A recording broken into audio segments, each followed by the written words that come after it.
Dans votre caddie depuis un mois, tout augmente. La confiture pour commencer. Ce pot coûtait 1,99 € il y a un mois. Aujourd'hui, c'est 2,09 €, 10 centimes d'augmentation. Même chose pour le café, 3% de hausse sur ce produit. Quoi d'autre? Le lait qui a beaucoup augmenté, il y a la farine et l'huile. Vous avez raison, précisément 6% d'augmentation pour cette bouteille d'huile d'olive.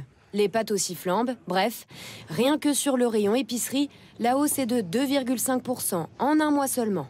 Côté produits frais, les flambées les plus spectaculaires concernent le lait, le beurre. Cette plaquette coûte 6 centimes de plus, de fortes augmentations que vous avez tous remarquées. Je dépense de 30 € de plus par semaine par rapport à avant. C'est un budget conséquent, oui. Je fais attention, un peu comme tout le monde, je regarde un peu plus les prix qu'avant. On va moins en week-end, on va moins au cinéma. Une hausse liée aux aléas climatiques, à la pandémie et à la flambée des matières premières, le blé par exemple, depuis la guerre en Ukraine. D'après une étude menée par ce spécialiste de la grande consommation, toutes ces hausses ne sont malheureusement pas près de s'arrêter. L'inflation qu'on voit depuis le 1er janvier, c'est que le premier chapitre d'une histoire qui va se prolonger parce que les négociations entre les marques et les distributeurs ont été réouvertes suite à la crise ukrainienne. Malheureusement, on aura une deuxième vague d'inflation d'ici à l'été et elle sera probablement au moins équivalente à celle qu'on a déjà connue.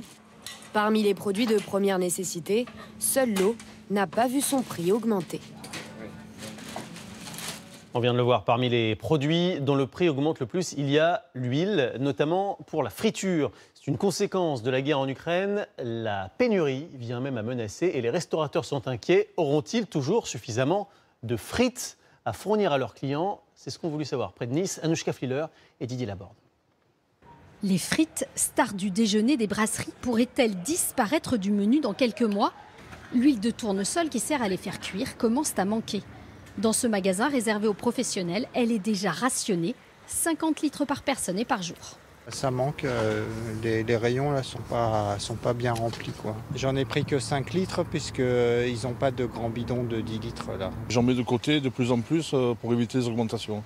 Avant, pour remplir une friteuse de 25 litres, il fallait 40 € à peu près. Maintenant, il en faut presque 60, 70. Stocker pour pouvoir continuer à livrer ses clients, c'est aussi ce qu'essaye de faire ce grossiste en produits alimentaires. On est obligé de se charger et d'acheter de partout à n'importe quel prix. Avant, j'avais 2 fournisseurs en huile. Aujourd'hui, on est monté à 6 pour justement pouvoir avoir nos approvisionnements.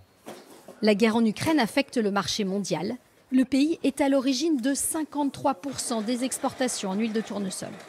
On sait très bien que d'ici 6 mois, il n'y aura plus rien. Aujourd'hui, le problème en Ukraine, c'est que on devrait aujourd'hui semer les plantes pour justement pouvoir récolter le tournesol. Et aujourd'hui, ça ne se fait pas. Donc il va y avoir des conséquences importantes dans les mois futurs. Première conséquence, le prix. Avec d'abord la crise sanitaire, puis maintenant la guerre, le litre d'huile de tournesol a plus que triplé depuis 2019. Une coupe dans le budget des restaurateurs qui utilisent cette huile pour les frites, les beignets, les calamars. Vos pommes de terre, vous les mettez dans quel... Dans l'huile de tournesol, qui est ici, donc l'huile de tournesol. On passe presque 100 litres par semaine d'huile. Donc j'espère qu'il n'y aura pas de pénurie quand même. Le chef pense à faire des frites à l'huile de pépins de raisin ou d'olive. Une bonne nouvelle, on a trouvé une excuse pour manger des frites à tous les repas. Il faut en profiter avant la pénurie.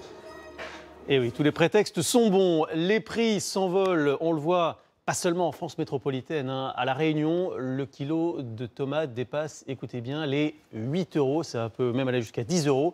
Pourtant, la tomate, c'est un élément essentiel de la cuisine locale. Les Réunionnais ont donc commencé à adapter leurs recettes pour pouvoir s'en passer, comme nous le montrent sur place Héloïse Capi et Sylvain Ducasse. Depuis quelques jours sur les étals des marchés réunionnais, les tomates sont devenues un mets d'exception. Les tomates elles vont trop cher là. 8 €, 10 €. Presque le prix a triplé, je peux dire. Vaut mieux planter les tomates, ce sera plus mieux. Les revendeurs de fruits et légumes ont en ce moment mauvaise réputation. Les clients ne comprennent pas cette soudaine envolée des prix. La caisse est à 140. Et alors que d'habitude? Et d'habitude c'est 15. 15 €, la caisse est 20 €. C'est un peu cher, mais qu'est-ce qu'on fasse?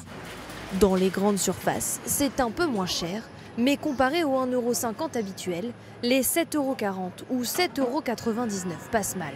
Ça c'est planté à La Réunion. Il n'y a pas de bras de mer dessus.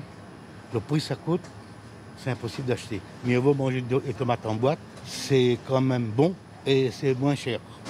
C'est trop cher, c'est pas possible. On cuisinera plus. Faut faire des choix. Des choix pour le porte-monnaie surtout. Cette flambée des prix a plusieurs explications. Nous avons rencontré Olivier. Il est producteur de tomates dans l'est de l'île. Les tomates sont chères par rapport aux 2 cyclones consécutifs. Beaucoup de serres a été débâchées et écrasées en même moment. Et la guerre en Ukraine nous fait peur par rapport aux intrants. L'engrais, tout ce qui dit nitrate qui sort de là-bas, c'est ça qui va impacter à nous d'ici peu et l'inflation sera mise en place d'ici peu. Les Réunionnais vont devoir s'habituer à ces tarifs élevés. L'impact de la guerre en Ukraine sur les prix des engrais ne fait que commencer.